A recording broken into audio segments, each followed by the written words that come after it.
எல்லாருக்கும் வணக்கம் நண்பா. இது உங்கள் ஈஸி டு ஃபிஷிங் சென்னை. இன்றைக்கி சன்ரைஸ் ரொம்ப அழகாக இருந்தது. இன்றைக்கி நம்ம எங்கே போயிட்டுருக்கோம்னா விரால் பிடிக்கிறதுக்கு தான் போயிட்டுருக்கோம். ரீசெண்டாக வந்து பார்த்திங்கன்னா ஒரு டைலில் டிஃப்ரெண்ட்டாகவும் பெல்லையும் டைலையும் சேர்த்து ஒரு ஃப்ராக் மேட் பண்ணியிருந்தேன். அதோட ரிசல்ட் வீடியோ தான் பார்க்க போகிறோம். ஸ்கிப் பண்ணாமல் பாருங்கள். இந்த இடத்த பார்த்தோன்னே உங்களுக்கு தோணலாம், இந்த இடத்துல இல்லாமல் விரால் இருக்கும், இதெல்லாம் போட்டால் மாட்டுமா அப்படின்ற ஒரு எண்ணம் உங்களுக்கு தோணும். இந்த மாதிரி இடங்களில் தான் விரால் வந்து ரொம்ப ஈஸியாக மாட்டோம். ஃபர்ஸ்ட்டு வந்து அங்கே விரால் இருக்குதா இல்லையான்றதை ஃபைண்ட் அவுட் பண்ணணும். அதுக்கு நம்ம கொஞ்சம் பொறுமை காத்து அந்த இடத்த வாட்ச் பண்ணணும். அப்படி வாட்ச் பண்ணிகிட்டே இருந்தோம்னா விராலோட ஆக்டிவிட்டீஸ் தெரியும். அப்போ தெரியும் போது அது ஆக்டிவிட்டி இருக்க இடத்துல நீங்கள் த்ரோ பண்ணி கேஸ்ட் பண்ணிங்கன்னா கண்டிப்பாக மீன் இருக்கும். நான் கேஸ்டிங் பண்ணிகிட்டே இருப்பேன், ஒரு விரால் வந்து எகிரும் பாருங்கள். ஆனால் மாட்டில் பட் எப்படி பார்க்கணுன்றதை இந்த வீடியோவில் தெளிவாக காமிச்சிருக்கேன். அதுக்கேற்ற மாதிரி வீடியோக்கு ஏற்ற மாதிரி கிட்டேயே பிறண்டுச்சு. ஸோ உங்களுக்கும் யூஸ்ஃபுல்லாக இருக்கும், பிகினருக்கும் ரொம்ப யூஸ்ஃபுல்லாக இருக்கும். விரால் இருக்க இடத்த நம்ம ஃபைண்ட் அவுட் பண்ணிட்டோம்னா கண்டிப்பாக மீன் அடிக்கலாம். கொஞ்சம் பொறுமை வேணும். அந்த கொஞ்சம் வெறுப்பேற்றி கேஸ்டிங் பண்ணிங்கன்னா கொஞ்சம் ஜிக் பண்ணிங்கனாலே போதும், அந்த மீன் வந்து எடுத்துரும். இப்போ நீங்கள் இந்த வீடியோவில் பாருங்கள், அது எவ்வளோ கிட்டேயே அடிக்கும் பாருங்கள். ஆனால் நான் அதை ட்ரை பண்ணேன், எவ்வளோ நேரம் ஜிக் பண்ணி வெறுப்பேற்றினேன், ஆனால் மாட்டல. ஆனால் இதே மாதிரி இடங்கள்ல தான் இனி நம்ம மீன் பிடிக்க போகிறோம், அடர்த்தியான பிளேஸில். இப்போ பாருங்கள், அந்த மீனோட ஆக்டிவிட்டி தெரியும் பாருங்கள், ஸ்லோ மோஷனில் காமிச்சிருக்கேன்.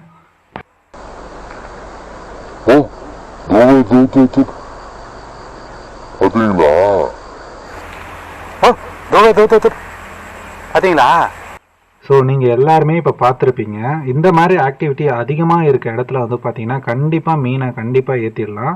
நீங்களும் ட்ரை பண்ணி பாருங்கள். ட்ரை பண்ணி பார்த்துட்டு உங்களோட சஜஷனை மறக்காமல் கமெண்டில் வந்து சொல்லுங்கள். நீங்கள் எவ்வளோ என் வீடியோ வாட்ச் பண்ணுறீங்க அப்போ தான் எனக்கு தெரியும். அடுத்ததாக போகிற பறவை பார்த்தீங்கன்னா கொஞ்சம் அடர்த்தியாக இருக்கும். அதில் வந்து பார்த்தீங்கன்னா கதிர்நின்று ஒரு சொன மாதிரி இருக்கும். அதனால் வந்து பார்த்திங்கன்னா நம்மளுக்கு வந்து இன்ஃபெக்ஷன் ஆகும், தோலில் ரேஷஸ் மாதிரி வரும். அதனால் பிகினர் வந்து இருந்தீங்கன்னா அது இறங்கும் போது பார்த்து இறங்குங்க, எண்ணெய் தடவிட்டு இறங்குங்க. ஏன்னா அந்த சொனை பிடுங்குச்சுன்னா உங்களால் அரிப்பு தாங்க முடியாது, ரொம்ப ரேஷஸ் அதிகமாகிடும்.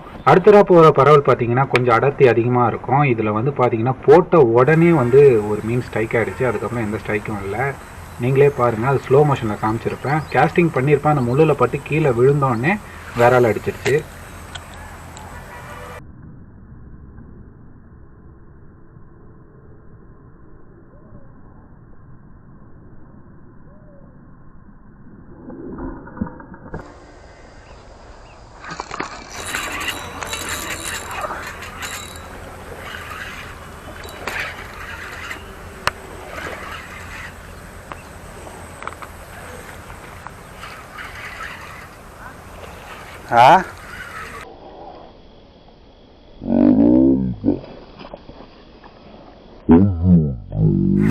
விரால் தான். ஐயோ, முன்னாடி வீடியோவில் பார்த்தீங்கன்னா அடர்த்தியான பாசி ஃபுல்லாக அடர்த்தியாக இருக்கும். ப்ளஸ் மேலே வந்து அள்ளிச்செடி வந்து சின்ன சின்னதாக இருக்கும். இந்த இடத்துல வந்து பார்த்தீங்கன்னா சேம் அதே மாதிரி தான். ஆனால் கொஞ்சம் இடத்துல வந்து தண்ணி வந்து கேப் இருக்குது. அதுக்கப்புறம் இதில் கொடிங்க இருக்குது. முக்கியமாக பிகினர் தெரிஞ்சுக்கிறது வேண்டி, மீன் அடித்தோன்னா உள்ளே இழுத்துட்டு போச்சுன்னா கொடியில் மாட்டிச்சுன்னா ராடை ரொம்ப எஃபெக்ட் பண்ணி இழுக்காதீங்க. ஒன்று ராடு ஓடியும் இல்லை பிரைடாக இருந்துடும். அதனால் முடிஞ்ச வரையும் லாக் பண்ணிவிட்டு மீனை பிரைட் லைனை பிடிச்சி இழுத்துருங்க, அதான் சேஃபு. இல்லைன்னு வச்சுக்கோங்களேன், ராடு ஏதாவது ஒரு வீக்காகவும் இல்லை பிரைடை அறுத்துருக்கும். அதுக்காக தான் சொல்கிறேன். எனக்கே பார்த்தீங்கன்னா லாஸ்ட் மீன் ரொம்ப பெருசாக இருந்ததுனால ரொம்ப ஸ்ட்ரகிள் பண்ணி உள்ளே போயிட்டு கொடியில் மாட்டி அதுக்கப்புறம் பிரைட் லைனை பிடிச்சி இழுத்துட்டு வந்தேன். இல்லைன்னு வச்சுக்கோங்களேன், சுத்தமாக அறுத்துருக்கும். நம்ம கைடு வேறு இது இல்லை, டேப் போட்டு வச்சுருக்கேன். இப்போ அடிக்கும் பாருங்கள்.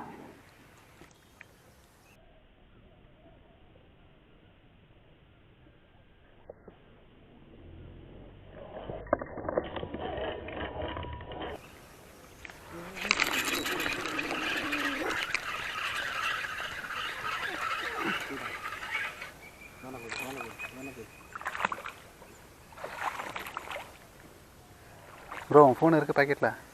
ஒரே ஒரு ஃபோட்டோ எடுத்தேன். ஒன்று லாக்குண்ணே.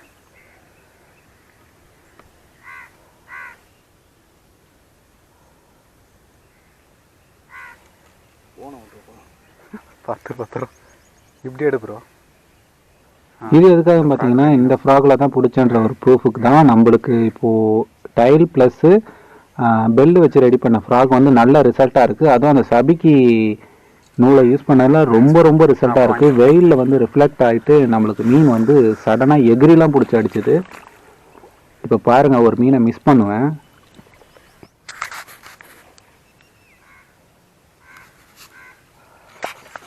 அப்படியே தரேன், நான் அப்படியே ஒரு வீடியோ எடுத்தேன். ஐயோ சங்கரனுக்கு கரெக்டாக தான் லாக் ஆச்சு. ஆனால் அந்த கொடியில் மட்டும் மாட்டி அறுத்துக்குச்சு. எதனால் இதுன்னு பார்த்தீங்கன்னா, இந்த மாதிரி இடங்கள்ல அந்த கொடியில் போய் விரால் மீன் சுற்றிக்குச்சுன்னா ஈஸியாக தப்பிச்சிரும். அதுக்காக தான் சொல்கிறேன். எகிரி எகிரி அடிக்குது ப்ரோ, அக்கா எகிரி எகிரி அடிக்குது.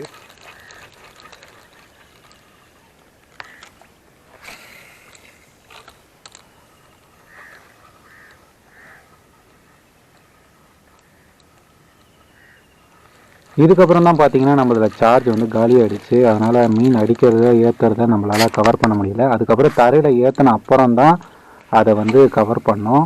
நல்ல சைஸு விரால். சீட்டோ ஃப்ராகில் 2 டைலை போட்டு அது நடுவில் ஒரு ஸ்பூனை போட்டு ட்ரை பண்ணேன். நல்ல ரிசல்ட்டு, நல்ல ஒரு பெரிய மீனை தான் மாட்டுச்சு. நல்லா எல்லா இடத்துலையுமே நல்ல ரிசல்ட்டாக இருந்தது. நீங்களும் ட்ரை பண்ணிவிட்டு மறக்காமல் கமெண்ட் வந்து சொல்லுங்கள் ஃப்ரெண்ட்ஸ். நெக்ஸ்ட் வீடியோவில் பார்க்கலாம். பாய்.